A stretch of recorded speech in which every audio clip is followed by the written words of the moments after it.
Арьс арчилгааны эхний алхам бол мэдээж цэвэрлэгээ юм. Арьсан дээр шинэ эсүүд бий болж байх зуур арьс өдөр бүр мянган эд эсээ алдаж байдгийг та мэдэх үү? Энэ үйл явцыг эсийн шинжилэлт гэж нэрлэдэг. Заримдаа арьсыг шинжилэхийн тулд түүнийг үхэгдсэн эд эсээс ангижруулахад тусламж хэрэг болдог байна. Нас ахих тусам арьсны эсийн шинжилэлт удааширч улам бэр хэцүү болдог. Арьс үхэгдсэн эд эсээсээ урдын адил амархан ангижирч чаддаггүй. Нэмж дуртахад нүүрний бодог болон SPF хамгаалалт өдрийн цагаар арьсанцтай хүрсэн бүхий зүйлсийг та унтахаас өмнө угааж арилгах хэрэгтэй.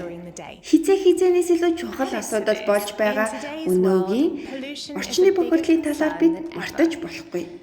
Зөөлөн ширнээ үр дүнтэй цэвэрлэгээ нь арьсыг хэрэгцээгүй бүхий л зүйлсээс цэвэрлэхээс гадна манай иж бүрийн арчилгаа нь ямар цаадгүйгээр үр дүнтэй үйлчлэгээ үзүүлж чаддаг.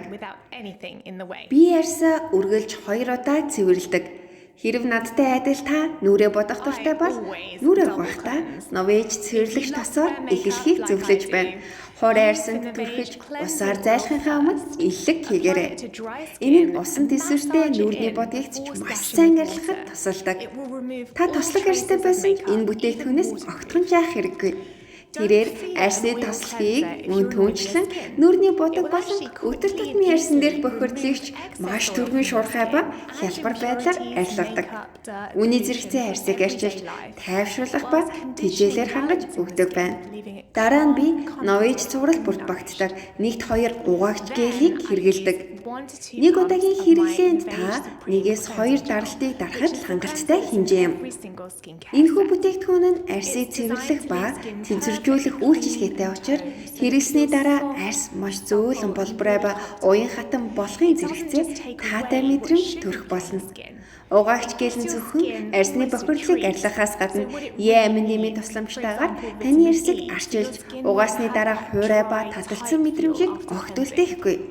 Савн ба спиртгүй найрлага нь таны арьсыг хамгийн сайн найз шигтэй арчилж тоник адил арьсны чийгшлийн тэнцвэрийг хадгалахад тусалдаг. Тиймээс та заавал тоник төрөх шаардлагагүй гэсэн үг юм.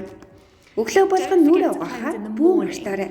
Шөнийн цагаар эсийн шинжилэлт хамгийн идэвхтэй явагддаг тул хүсээгүй эсүүдийг цэвэрлэх нь таны өдөр бүр илүү шинэлэг, гэрэлцэн харагдахтай туслах болно.